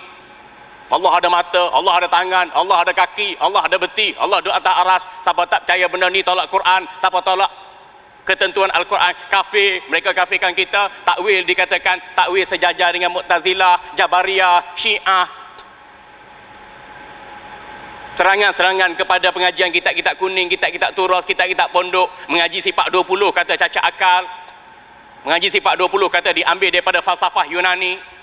Ini perangai Wahabi kaum muda zaman sebelum merdeka atau pasca merdeka dengan perangai serta sikap dan pendekatan yang sama. Wahabi lama, Wahabi baru sama. Begitu juga liberal jadi sesat sebab apa? Liberal jadi sesat sebab apa? Mak fanatik kepada akal. Agama fikir logik. Bertuhankan akal semata-mata. Elok-elok semayang jemaah, baru ni mereka duk viral, mereka kata nak tukar. Semayang jemaah ni sibuk, kerja, jalan jam lah, apa semua nak sekolah. Nak tukar semayang jemaah kepada hari Sabtu. Ini bengong. Nama semayang jemaah Allah sebut. Faiza qudiyatis salah min yaumil jumu'ati. Boleh baca jumu'ati, boleh baca jum'ati. Jumu'ati fas'au ila zikrillah. Allah sebut solat Jumaat, hari Jumaat. Boleh tukar solat Jumaat pada solat satu. Solat satu, solat biasalah tuan-tuan. Solat 5 waktu, solat sunat mutlak. Muqayyad ke, ghairul muqayyad ke, banyak lagi benda sunat. Liberal minum arak sikit, tak mabuk tak apa. Zina suka sama suka tak apa. Makan gelatin babi tak apa. Makan gelatin babi tak apa. Apa ni? Mula nak fikir logik. Sentuh laki bini tak batal sembahyang, fikir logik. Agama fikir logik, fanatik pada akal, liberalisme, pluralisme agama jadi sesat. Hak Syiah tadi fanatik kepada ahli bait Rasulullah sallallahu alaihi wasallam juga jadi sesat. Hak Wahabi tadi fanatik pada Muhammad Abdul Wahab, pada Ibn Taymiyah juga jadi sesat. Begitu juga Arkam, fanatik pada Abu Ya Al-Ash'ari jadi sesat. Ajaran Yaping ke, Jikahar ke, Qadiani ke, Bahai ke, fanatik. Tak boleh nak hitung kira mana baik, mana buruk, mana benar, mana salah, mana dosa, mana pahala, mana syurga, mana neraka. Tak boleh nak beza antara keduanya. Baik tuan-tuan hadirin yang dirahmati Allah. Sesatnya zaman kita sekarang ni tak nampak. Wahabi pakai serban, Syiah pakai jubah, liberal pun baca Quran, baca hadis, pandai bercakap. Ada tempat di media. Di samping orang guna media sosial, orang guna media arus perdana. Mereka ada TV, mereka ada sat khabar, mereka ada saluran informasi mereka sendiri, kumpulan mereka sendiri, dana mereka sendiri, NGO mereka sendiri. Jadi bentuk kesesatan tu tak nampak. Minda pemikiran orang Melayu kita ni sesat-sesat ni, duduk dalam hutan, duduk betapa. Duduk betapa, makan putih jagung atas gunung jerai. Duduk minta nombor ekor, hak Piramli ajar, ekor, cukup, cukup, macam cerita pendekar Mustah Bujang Lapuk. Hai mambang tanah, mambang api, mambang kuning, mambang air laut. Itu kita nampak sesat betapa dikubur orang yang mati dibunuh. Pendekar Mustar, Ajar Ramli, Aziz Sudin, kalau nak hebat jadi pendekar, hendaklah kamu bertapa di kuburan orang yang mati dibunuh. Kalau ada hantu ke Jembalan, ke Mambang, kau cakaplah, sebutlah cubaan. Itu aja yang sesat. Ikut Tok Guru buta tuli ikut. Sebab apa kita tak boleh nak beza? Sebab kita tak ada kekuatan akidah. Kalau kita belajar akidah Ahlussunnah wal Jamaah, hak-hak lain tu automatik tertolak. Hak lain automatik dikira ajaran punah ranah, ajaran sesat. Tapi kalau kita tak belajar akidah Ahlussunnah wal Jamaah, tak ada kitab kita baca, tak ada ulama yang kita boleh ikut, tak ada dalil yang kita hafal, mana boleh? Sebab ilmu akidah, ilmu tauhid ditarifkan oleh ulama, ilmu tauhid, ilmu yuktadaru bihi ala isbatil aqidiyati atau al-aqaidiyah min adillatihal yaqiniyah. Ilmu tauhid itu ilmu. Dengan kerana ilmu berkenaan kita mampu menetapkan asas-asas akidah berdasarkan kepada dalil-dalil yang yakin. Bagaimana kita nak bina akidah dalam hati kita? Nak telusuri dengan perbuatan dan sikap kita pada Allah, malaikat, kitab, rasul, qada hari kiamat. Allah, malaikat, kitab, rasul, qada hari kiamat. Makmah kita seorang, kita ramai, kita dengan pemimpin, kita pagi, petang, siang, malam, ganti, minggu, bulan dan tahun, kita menghadapi cabaran, mihnah, tribulasi dalam kehidupan sekalipun. Allah, malaikat, kitab, rasul, qada hari kiamat. Kita belajar akidah. Jadi oleh kerana kita tak belajar akidah, jadi sesat barat habis. Hingga Wahabi tak boleh beza, Syiah tak boleh beza, Liberal tak boleh beza. Semua main lak tali lak tablung. Kita fikir logik lah. Dia pun ustaz juga, dia pun mufti juga, dia pun belajar agama juga. Sama je tuan-tuan, gaya pendekatan yang sama. Baik sesat zaman dulu, sesat zaman sekarang sama. Tuan-tuan hadirin yang dirahmati Allah, Ahlussunnah wal Jamaah realitinya adalah jelas. JAKIM Ahlussunnah wal Jamaah, IKIM Ahlussunnah wal Jamaah, YADIM Ahlussunnah wal Jamaah, ni agensi di peringkat persekutuan, di peringkat negeri, Majlis Ugama, terutama Majlis Ugama Islam Kedah, yang meletak dasar pengurusan hal ehwal Islam di Kedah, berpaksikan Ahlussunnah wal Jamaah dalam enakmen negeri Kedah dan negeri lain seluruh Malaysia di bawah kuasa Sultan sebagai ketua agama. Disebutkan di situ, akidah adalah Ahlussunnah wal Jamaah Asy'ariyah Maturidiyah. Nak terjemah macam mana Asy'ariyah Maturidiyah? Itulah kita ngaji sifat 20 lah. Sifat wajib 20, sifat mustahil 20, 40, sifat arus jadi 1, 41. Balik semula, mengenal Nabi itu 40. Mengenal Nabi itu dengan 4 sifat yang wajib, sidik, amanah, tabligh, fatanah. Bertentangan dengan 4 yang wajib, 4 yang mustahil, jadi 8. 41 jadi 8, 49. Sifat 1 lagi, sifat harus bagi Nabi sallallahu alaihi wasallam, jadi 9. Mengenal Nabi sallallahu alaihi wasallam, wajib, mustahil, harus 9 sifat. Mengenal Allah Subhanahu wa ta'ala, wajib, mustahil, harus dengan 41. 41 campur 9 jadi 50. Ni apa? 50. Kita mengaji akidah 50. Baru kita kenal Allah, kenal Rasul, lengkaplah tuntutan syahadah kita, asyhadu an la ilaha illallah wa asyhadu anna Muhammadar Rasulullah. Tuan-tuan dengar azan, apa yang ada pada azan? Asyhadu an la ilaha illallah wa asyhadu anna Muhammadar Rasulullah. Dengar iqamat, lepas azan kena iqamat, sunat iqamat. Apa yang ada pada iqamat? Asyhadu an la ilaha illallah wa asyhadu anna Muhammadar Rasulullah. Anak lahir kita sunat azan telinga kanan, iqamat telinga kiri. Ajar anak di akidah. Walaupun anak lahir tak tumbuh gigi, tak tahu bahasa Arab dah, tapi sunat kita ajar anak akidah Ahlussunnah wal Jamaah dalam azan, dalam iqamat, dalam tahiyat pertama, dalam tahiyat akhir, dalam talqin mayit sekalipun telah mati, disunatkan kita mentalqinkan mayit atas akidah asyhadu an la ilaha illallah wa asyhadu anna Muhammadar Rasulullah. Ada satu lagi akhir zaman ni, akidah rojak campur pasembok. Kita kira Wahabi ke, Syiah ke, Liberal ke, Asy'ariyah Maturidiyah Ahlussunnah ke, campur belaka. Ini rojak dan pasembok. Makan dulu rojak dan pasembok. Sedap banyak, tak sedap tak kena banyak. Mana boleh uji kaji gitu tuan-tuan? Ini akidah. Akidah masuk dalam hati. Akidah dibuktikan dengan perbuatan. Akidah hanya boleh dinilai pada sifat dan kelakuan. Bagaimana kita nak kata Wahabi Ahlussunnah wal Jamaah tuan-tuan? Mereka kafirkan kita.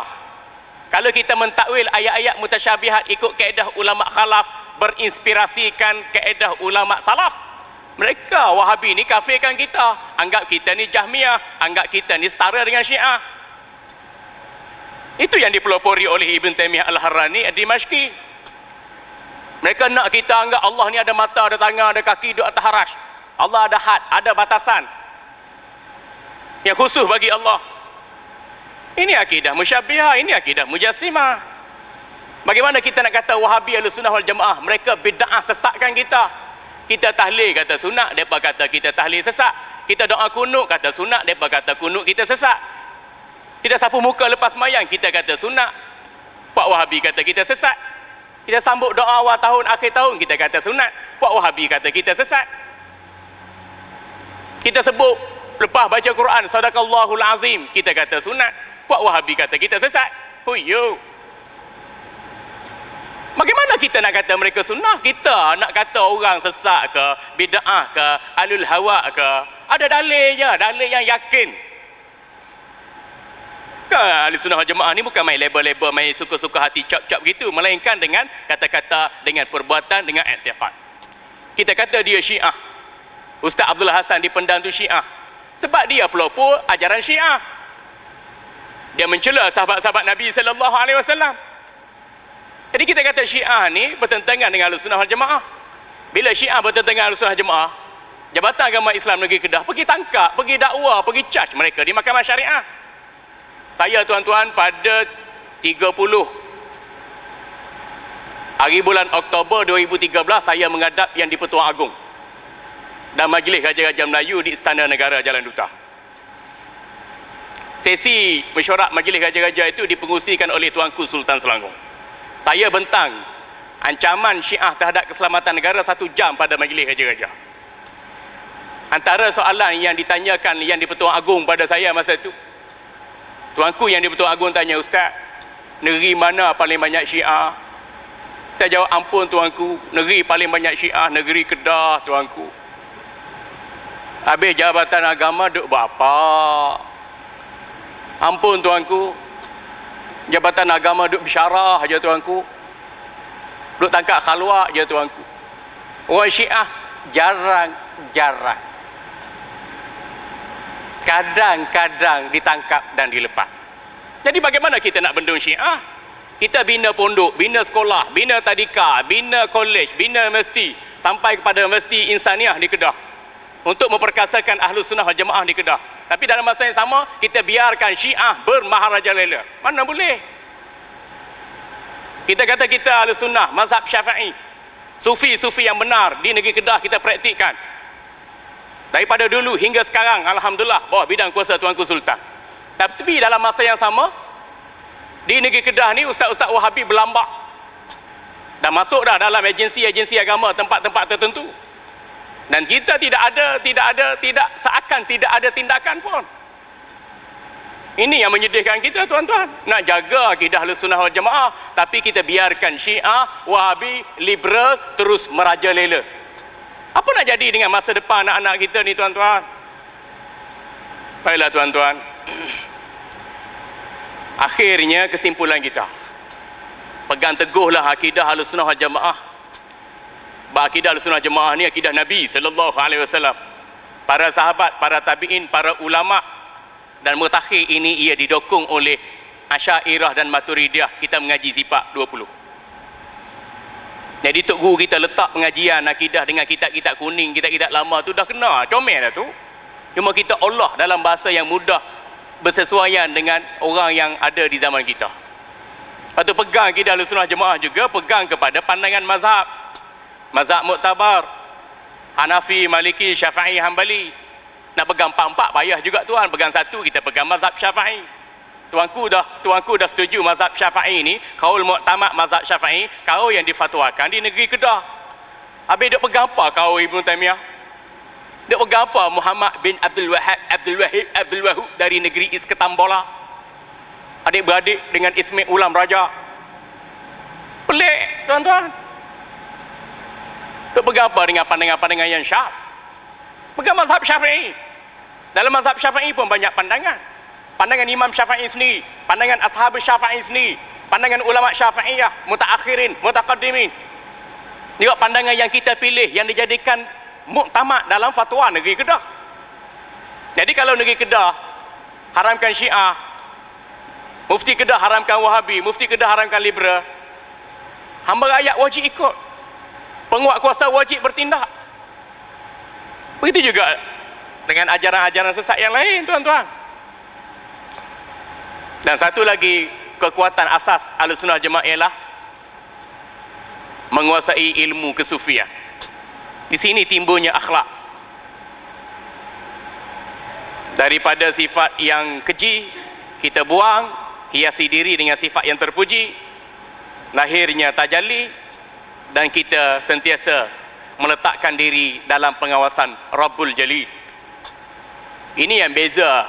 Akhlak ini yang beza antara kita dengan Syiah, kita dengan Wahabi, kita liberal, kita dengan lain-lain yang jangan sesat.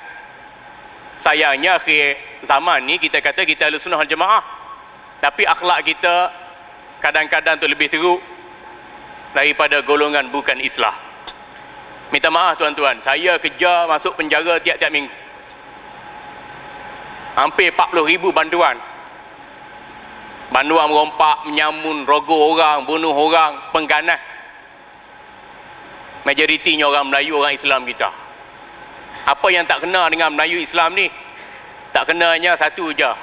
Melayu Islam bila tak menguasai ilmu akidah Ahlussunnah wal Jamaah, hidup mereka punah ganah. Buktinya tengok penjara. Jadi tuan-tuan, sayanglah isteri, sayanglah suami, sayanglah anak-anak daripada api neraka. Walaupun ringgit ditutup lemah berbanding dolar Amerika, tetapi dolar Amerika tidak sesekali menyelamatkan kita daripada bahaya api neraka. Baik itu disebut ya ayyuhallazina amanu, wahai orang-orang beriman. Amanu, akidah Ahlussunnah wal Jamaah. Ku anfusakum, jagalah dirimu dengan akidah Ahlussunnah wal Jamaah. Nara, wahai orang beriman, dengan akidah Ahlussunnah wal Jamaah, jagalah dirimu, kaum keluargamu daripada api neraka. Kalau kita ni jutawan, harta berjuta-juta, dan harta itu boleh menyelamatkan kita daripada api neraka, nescaya ramai orang kaya masuk syurga, selamat daripada api neraka. Kalaulah kita ni keturunan comel, loteng, handsome, jambu, lawa-lawa, kerana kejelitaan kita itu menyebabkan syurga malu dan akhirnya mempelawa kita memasukinya, nescaya ramailah orang cantik, lawa-lawa, handsome akan masuk syurga dan bebas daripada api neraka. Kalaulah kerana keturunan kita, boleh jadi kita keturunan long, keturunan ni, keturunan engku, keturunan raja bersiung, raja yang tak ada bersiung, raja Gopal. Kalaulah kerana keturunan kita itu boleh menyelamatkan kita daripada api neraka dan membawa kita pada syurga, nescaya orang yang berketurunan mulia akan memenuhi syurga dan tidak ada seorang pun di neraka. Tapi hari ini sedarlah bahawa yang menyelamatkan kita di dunia dan akhirat bukannya harta, tahta, kuasa, rupa, wanita dan glamour, tetapi yang menyelamatkan kita di dunia dan akhirat ialah akidah Ahlussunnah wal Jamaah. Alhamdulillah. Jadi tuan-tuan, cukup sekadar itu sesi saya. Saya ni peneman kepada Datuk Ayub, dan masa seluas-luasnya kita berikan pada Datuk Ayub sebab beliau adalah striker yang terakhir dalam program kita. Jadi tuan-tuan jangan duduk tidur. Kedah boleh pergi final Piala Malaysia. Pulung Kedah Pulung. Jadi tak pergi ke mana pun tuan-tuan. Boleh masuk panel, alhamdulillah. Berbanding dengan saya ni The Red Warriors, walaupun ditaja oleh Tan Sri Vida, tetapi perjuangan bola sepak The Red Warriors tak sampai ke mana. Itu yang menyedihkan kita. Gomo Kelantan gomo, nak gomo tak larat dah. Bila dah tua ni tak larat nak bergomo. Nak gomo bini pun tak larat. Apatah lagi nak bergomo dalam bola sepak. Tapi nak bergomo dengan Wahabi, bergomo dengan liberal, bergomo dengan ajaran sesat, dengan pelampau agama dan ekstremis pengganas ini, kita gomo semua. supaya mereka sedar kesalahan mereka dan kembali kebenaran. Alhamdulillah. Akhiran aku liqauli hadza wa sallallahu alazim li wa lakum billahi taufiq wal hidayah. Assalamualaikum warahmatullahi wabarakatuh. Assalamualaikum warahmatullahi taala wabarakatuh. Saya Ahmad Kamzaman daripada Mindes, Kuala Lumpur. Saya anak Tok Imam lama Masjid Akad Peluru Jalan Megawai kita ni. Bapa saya meninggal tahun 2013. Pada masa tu saya buat kubur, buat tanda, buat tahlil, buat semua boleh. Tapi bila mak saya meninggal baru ni 1994, 2016, adik saya ni seorang pengusaha Petronas, tak tahu boleh panggil kaum muda apa tu. Bila mak saya mati baru ni, dia tak pernah saya arah baca inilah, baca apa, talqin bagi orang baca Quran malam mak saya meninggal tu, dan tak boleh buat majlis tahlil.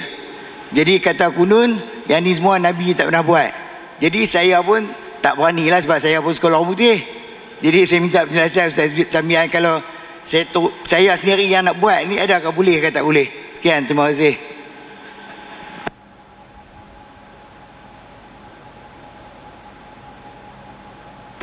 Terima kasih Bang Haji yang beri sedikit gambaran masalah yang berlaku tentang permasalahan boleh tak kita nak talqin atau baca Quran kepada arwah yang telah meninggal dunia, ada mak kita, pak kita, adik-beradik kita atau saudara se-Islam kita. Jawabnya, hukumnya harus boleh dibuat. Bahkan dalam mazhab kita, jumhur ulama dalam mazhab kita Syafi'i, talqin mayat itu hukumnya adalah sunat.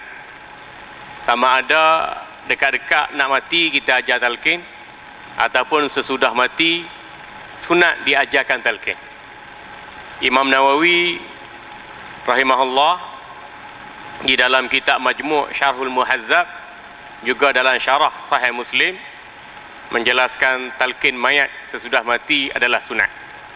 Dan ia juga pandangan 4 mazhab. Kemudian jumhur ulama Ahlussunnah wal Jamaah juga berpandangan baca Al-Quran pada si mati dengan niat dihadiahkan pahala sampainya dengan rahmat Allah. Jadi perbuatan itu kita boleh buat, dan kita melihat dalil-dalil yang banyak dalam Al-Quran sendiri, dalam hadis-hadis yang sahih atau hadis yang dhaif pun boleh diguna pakai dalam bab ini. Begitu juga hujah akli dengan menggunakan kias. Kalaulah baginda sallallahu alaihi wasallam dalam Sahih Muslim melalui 2 kuburan dan baginda mendengar 2 mayat yang telah lama ditanam itu mengerang kesakitan kerana diazab kubur. Lalu baginda sallallahu alaihi wasallam ambil pelepah tamar, pacak di kuburan berkenaan, dan baginda menyebut la'alla yakhaffifani ma lam yaybasah. Mudah-mudahan pelepah tamar ini dapat memberi sedikit manfaat kepada penghuni kubur yang sedang diazab selagi mana pelepah tamar ni basah. Kerana dalil Al-Quran menyebutkan bahawa setiap makhluk yang hidup itu bertasbih kepada Allah pagi dan petang. Sabbaha lillahi ma fis samawati wa ma fil ard, Malikul Qudusil Azizil Hakim. Telah bertasbihlah segala makhluk yang hidup. Tumbuh-tumbuhan hidup. Bila kita tanam, dia berakar, dia ada ranting, ada daun. Tumbuh-tumbuhan itu tasbih pada Allah. Jadi si mayat yang berdampingan dengan tumbuh-tumbuhan itu pun dapat manfaat dari tasbih berkenaan. Begitu juga masalah pacak pelepah tamar yang basah. Dan kita ni di tempat kita, kita tanam pokok bunga kemboja ke, kita letak batu hidup ke, ataupun kita rumput, ataupun rumput sekalipun, pokok-pokok bunga yang lain, pokok bunga puding sekalipun, dikategorikan sebagai benda hidup, tasbih pada Allah. Hingga di dalam fatwa Al-Hadisiyah, Imam Ibn Hajar Al-Haytami ketika mengulas tentang sesuatu yang diletak di atas perkuburan, Kalau kita letak daun atau bunga-bunga atas perkuburan pun, selagi kata daun tu masih segar, bunga tu masih segar, bertasbih kepada Allah akan makhluk berkenaan, maka si mayat pun akan dapat pahala dari tasbih berkenaan. Alhamdulillah. Dan ini digunakan sebagai kias oleh ulama. Seandainya pahala umrah itu sampai, pahala haji itu sampai, pahala puasa gantian pada mayat itu sampai, pahala sedekah gantian pada mayat itu sampai, badalan anil mayyit. Begitu juga dengan makhluk-makhluk yang lain tu. Jika diniatkan sampai pada pahala si mati, maka membaca ayat-ayat suci Al-Quran lebih utama. Dan Imam Syafi'i di dalam kitab Manaqib Syafi'i yang direkodkan periwayatannya daripada Imam Baihaqi rahimahullah, Imam Syafi'i menegaskan, seandainya dibacakan Al-Quran itu secara sempurna kepada orang yang telah mati, itu adalah usaha yang lebih baik daripada kita baca ayat-ayat yang tertentu. Alhamdulillah. Jadi ini fahaman kita, pegangan kita, dan kita tidak menyalahkan orang lain. Berbanding dengan fahaman Wahabi, bid'ah sesat masuk neraka. Baca Quran tak kubur, bid'ah sesat masuk neraka. Tahlil bid'ah sesat masuk neraka. Talqin bid'ah sesat masuk neraka. Bak kenduri 7 hari ke 40 hari 1 hari, bid'ah sesat masuk neraka. Berapa banyak neraka dah. Macam neraka tu bapak kita yang punya dah. Islam bukan bersifat rigid, bersifat kerah nak hukum orang. Bahkan hukum dalam Islam ni kalau qata'i kita terima seadanya. Walaupun nafsu kita meronta-ronta. Karena itu hukum yang ditetapkan oleh Allah dan Rasul, mu'tamad, qata'i. Tidak ada kurang, tidak ada tambah. Tetapi kalau hukum yang zanni, yang memberi ruang dan peluang pada ulama untuk berijtihad, maka ulama menggunakan dalil-dalil walaupun berstatus zanni, tetapi diberi sokongan dengan dalil yang lain, maka ulama mengemukakan pendapat masing-masing. Dan pendapat kita bukan ikut mazhab Syafi'i saja, ikut jumhur ulama. Ratus ribu, berjuta ulama duk pegang pandangan talqin tu sunat, baca Al-Quran kepada si mati yang dia hadiahkan pahalanya sampai pahala. Kecuali kita baca Quran untuk kita sendiri, kita tak niat kepada si mati. Jadi kalau kita baca Quran untuk kita sendiri, kita dapat pahala. Wa alla laysa lil insani illa ma sa'a. Wa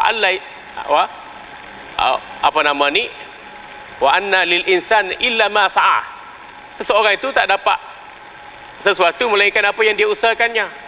Dia buat pahala, buat baik untuk diri dia, dia dapat. Wala taziru waziratu wizra ukhra. Seorang itu tak menanggung dosa orang lain melainkan dosa yang dia buat sendiri. Hak ni dosa individual. Adapun dosa dengan sebab iman, dosa dengan sebab maksiat, man dala ala khair ka fa'ilih wa dala ala syarr ka fa'ilih. Orang yang tunjukkan kebaikan pada orang lain buat, dia dapat pahala mengajar. Orang yang ajar orang lain buat jahat, dia dapat pahala ajar buat jahat. Dia dapat dosa kerana sebab ajar orang buat jahat. Duk mengajar menyanyi, duk mengajar menari, duk mengajar joget, duk mengajar judi. Orang judi dapat dosa, orang mengajar maksiat berkenaan pun dapat dosa. Nah, kita guru Quran, mengajar anak murid baca Quran. Bila kita mati, anak murid mengajar pula. Kita dapat pahala berterusan. Man sanna fil Islam sunnatan hasanah falahu ajruha wa ajru man amila biha min ghairi yanqus min ujurihim syai'un. Wa man sanna fil Islam sunnatan sayyi'ah falahu wizruha wa wizru man amila biha min ghairi an yanqus min ujurihim syai'. Orang buat baik dapat pahala bagaimana pembuatnya. Orang ajar orang buat jahat dapat dosa bagaimana pembuatnya. Begitulah tuan-tuan. Jadi masalah ajaran Wahabi ini, mereka tak pegang kepada dalil yang zanni. Dalil mereka Quran Sunnah. Tak ada dalam Quran, tak ada dalam Sunnah, buat kesimpulan sendiri, bid'ah sesat masuk neraka. Ini bukan cara memahami agama. Ini cara ahlul bid'ah wal hawa.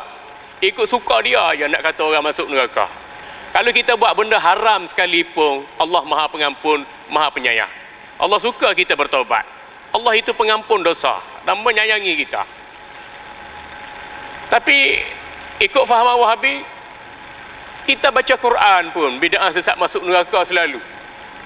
Lepas semayang, rukun semayang, syarat sah semayang, syarat wajib semayang, kita sapuh muka, lepas salam sapuh muka, bid'ah sesat masuk neraka selalu. Walah dah lepas semayang dah freestyle. Kita nak sapuh kapek lepas semayang pun tak apa. Nak sapuh janggut lepas semayang pun tak apa. Nak sapuh ketiak lepas semayang pun tak apa. Selesai semayang harus untuk kita melakukan. Lagi satu kaedah, Nabi SAW meninggalkan sesuatu perkara, tak semestinya perkara itu haram. Banyak benda Nabi SAW tak buat sebab perbuatan itu sunat. Baginda memberi kita pilihan, nak buat digalakkan, tak buat tak apa. Baginda tak buat satu perkara nak menunjukkan perkara itu makruh. Makruh bila kita buat tak dapat pahala, bila kita tinggal dapat pahala. Dan ada benda yang Nabi SAW sengaja tinggalkan, iaitu menjadi sesuatu yang harus bagi kita. Ini disebutkan dalam hadis baginda sallallahu alaihi wasallam, innallaha farada fara'ida fala tudayya'uha wa hadda hududa fala ta'taduha wa harrama an asya'a fala tantahikuha wa sakata an asya'a ghaira nisyanin rahmatan lakum fala tabhasu anha, rawahu Tabrani wa sahhahahu an-Nawawi. Maqala fil arba'in, Allah memfardukan satu perkara, jangan kita menyempitkannya, laksanakan sehabis baik. Allah meletakkan batasan satu perkara, jangan kita langgarnya batasan hudud berkenaan.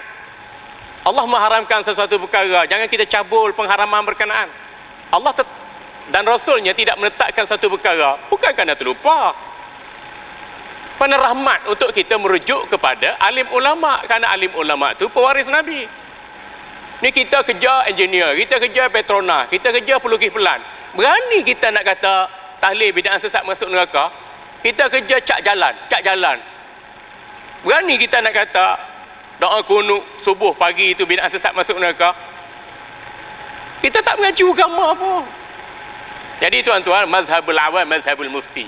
Kita orang awam ni nak ikut apa? Jangan ikut pasir berdengung, jangan ikut mufti pasir dua butir. Kita ikut, kita rakyat Kedah ikut fatwa negeri Kedah. Jadi selagi kata negeri Kedah sebut baca Quran pada si mati sampai pahala, tahlil pun sampai pahala dengan rahmat Allah, berapa banyak serah padanya, talqin pun sunat sampai pahala. Jadi kita ikut mufti kita. Pandangan-pandangan hak pelik, hak asing, hak berlainan dengan kita tolak tepi. Tak kira dia engineer ke, ahli politik ke, bapa menteri ke, ahli sukan ke, artis ke, mereka itu dikira memandai-mandai dalam urusan agama dan tak merujuk ilmu kepada disiplinnya. Wallahu a'lam. Bismillah. Alhamdulillah wassalatu wassalamu ala Rasulillah. Jazakumullah khairan katsira kepada Ustaz Zamihan kerana bagi pencerahan yang saya rasa cukup mantap, cukup meluas. Tinggal kalau saya boleh sentuh sedikit berkenaan dengan apa yang dikatakan Nabi tak buat. Sebab ayat tu dah jadi satu propaganda yang popular. Hang buat pasal apa benda ni? Nabi tak pernah buat pun. Talqin lah, kunut arwah lah. Baik, dengar sepintah lalu sedap lah. Nabi tak buat pasal apa kita nak buat. Tapi ia melari daripada kaedah. Sebab yang Nabi SAW tak buat dalam bahasa Arab disebut sebagai at-tarku, meninggalkan. Kaedah di dalam memahami hukum adalah at-tarku la yuntiju hukma. Semata-mata Nabi SAW tinggalkan satu perkara belum menunjukkan pada hukum lagi. Kena tengok dalil-dalil lain. Benda yang Nabi SAW tinggalkan itu apa hukumnya. Sesiapa yang memfatwakan haram seseorang itu melakukan sesuatu perkara yang ditinggalkan oleh Nabi SAW semata-mata kerana Nabi SAW tinggalkan, maka orang itu pertama telah melanggar Al-Quran, kedua telah melanggar hadis Nabi SAW, dan ketiga telah melanggar kaedah di dalam usul fiqah. Kenapa saya katakan demikian? Kerana di dalam Al-Quran jelas Allah Ta'ala memerintahkan wa ma atakumur rasulu fakhuzuhu wa ma nahakum anhu fantahu. Apa yang dibawa oleh Rasulullah SAW hendaklah kamu ambil, kamu terima, kamu amalkan. Wa ma nahakum anhu, dan apa yang dilarang oleh Nabi SAW hendaklah kamu tinggalkan. Allah Ta'ala tidak berkata wa ma lam yaf'alhu, apa yang baginda tidak buat hendaklah kamu tinggalkan. Sebaliknya Allah Ta'ala mengatakan apa yang Nabi larang. Maka mengatakan apa yang Nabi SAW tak buat wajib kita tinggalkan adalah bid'ah, memandai-mandai memasukkan sesuatu yang tidak disebut di dalam Al-Quran. Begitu juga Nabi SAW bersabda, "Idza amartukum bi amrin fa'tu minhu mastata'tum wa idza nahaitukum an syai'in fajtanibuh." Apabila aku perintahkan kamu dengan satu perintah, maka hendaklah kamu lakukan semampu kamu. Apabila aku larang kamu, Nabi SAW tidak bersabda idza lam af'al syai'an. Nabi tidak berkata apabila saya tidak buat sesuatu hendaklah, tidak. Nabi SAW bersabda apabila saya melarang kamu daripada sesuatu maka hendaklah kamu jauhi perkara tersebut. Berlanggar kaedah usul fiqh. Kenapa? Kerana dalam ilmu usul fiqh yang dikatakan sumber hukum bukan satu perbuatan Nabi SAW sahaja. Sepakat ahli usul menerima 4 perkara sebagai sumber hukum. Nombor 1 adalah Al-Quran, nombor 2 adalah sunnah, nombor 3 adalah ijma', nombor 4 adalah qiyas. Baik. Sunnah dibagikan kepada 3. Pertama, sunnah qauliyah, apa yang dituturkan oleh Nabi SAW, sunnah. Yang kedua, sunnah fi'liyah, apa yang dilakukan oleh Nabi SAW adalah sunnah. Yang ketiga adalah sunnah takririyah, berlaku satu perkara di hadapan Nabi SAW, Nabi diam, maka diamnya Nabi SAW itu juga merupakan sunnah, menjadi sumber hukum. Kalau kita katakan Nabi SAW tidak buat satu benda, maka haram kita lakukan perkara tersebut, bermakna kita telah menyempitkan sumber hukum kepada perbuatan Nabi sahaja. Kita buang perkataan Nabi, kita buang diamnya Nabi, kita buang ayat Al-Quran, ijma' dan qiyas. Misalnya orang yang mempertikaikan selawat sedang-sedang tarawih, kata dia antum sekarang sembahyang tarawih pun bid'ah. Kenapa? Sedang-sedang tarawih selawat. Zaman Nabi tidak ada selawat sedang tarawih. Baik, tidakkah selawat itu disuruh oleh ayat Al-Quran? Inna Allaha malaikatahu yusalluna ala nabi ya ayyuhalladzina amanu sallu alaihi wa sallimu taslima. Perintah dalam ayat tersebut umum. Apabila umum, maka dia kekal di atas keumumannya, boleh selawat bila-bila masa, di mana-mana, selagi tidak ada dalil yang melarang. Jadi mereka ini menyempitkan agama dengan kefahaman mereka yang sempit. Yang kedua, mereka kadang-kadang menisbahkan satu pandangan itu bukan kepada ulama. Misalnya mereka mengatakan kamu buat tahlil arwah, baca Quran dan sebagainya, Imam Syafi'i mengharamkan. Kita minta bukti daripada dia. Mana nas al-Imam Syafi'i rahimahullah ta'ala mengharamkan tahlil atau mengharamkan baca Al-Quran? Mereka pusing ya. Yang berlaku adalah riwayat yang masyhur daripada al-Imam Syafi'i rahimahullah ta'ala adalah tidak sampai pahala bacaan Al-Quran kepada si mati. Bukan Imam Syafi'i kata haram. Imam Syafi'i tidak kata haram baca Quran dengan niat pahala sampai kepada si mati, tetapi riwayat yang masyhur daripada beliau tak sampai. Jumhur ulama kata sampai. Dan Imam Nawawi rahimahullah ta'ala mengatakan yang muktamad, yang menjadi pegangan dalam mazhab Syafi'i adalah sampai. Dia pilih satu riwayat yang dia salah faham untuk mengharamkan perkara yang tidak diharamkan oleh seorang ulama pun, dan ini satu pendustaan atas nama sunnah. Wallahu a'lam.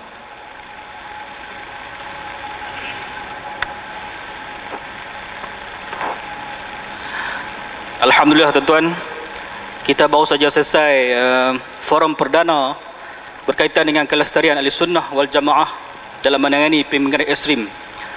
Jadi para hadirin sekalian, kita mengucapkan banyak-banyak terima kasihlah kepada ketiga-tiga ahli panel kita yang sanggup datang daripada jauh untuk memberikan penerangan kepada kita berkaitan dengan siapakah ahli sunnah wal jamaah dan siapakah di kalangan mereka yang bukan ahli sunnah wal jamaah. Para hadirin yang dirahmati Allah Subhanahu wa taala sekalian, moga-moga dengan penerangan yang kita berikan pada malam ini, jadi kita lepas pada ni perlulah mempertahankan akidah ahli sunnah wal jamaah di bumi Kedah ni. Jangan biarkan pemahaman-pemahaman yang terseleweng daripada ahli sunnah wal jamaah masuk ke negeri Kedah ni, sebab ia bakal membawa bibit-bibit perpecahan di kalangan umat Islam di bumi Kedah ni. Jadi para hadirin sekalian, saya nak ingatkan sekali lagi, sekiranya tuan-tuan nak membeli buku Dr. Zamihan, maka buku dijual di belakang. Jadi kalau tuan-tuan nak beli dekat kedai, harga mahal. Jadi kalau tuan-tuan nak harga yang murah, boleh beli kat belakang.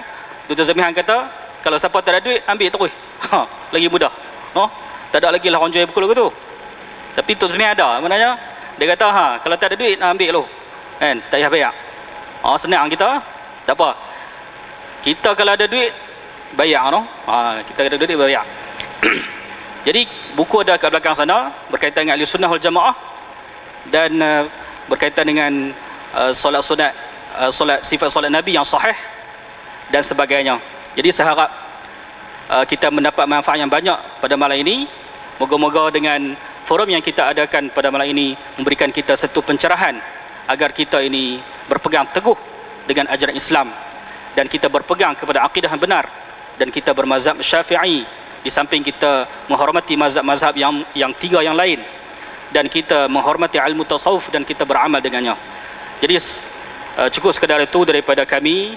Kami mohon maaf sekiranya kami ada salah dan silap ketika membicarakan topik yang sangat penting ini. Jadi sekali lagi kami mengucapkan terima kasih kepada pihak masjid kerana memberikan peluang kepada kami untuk mengadakan forum perdana pada malam ini. Jadi sekian, wassalamualaikum warahmatullahi wabarakatuh.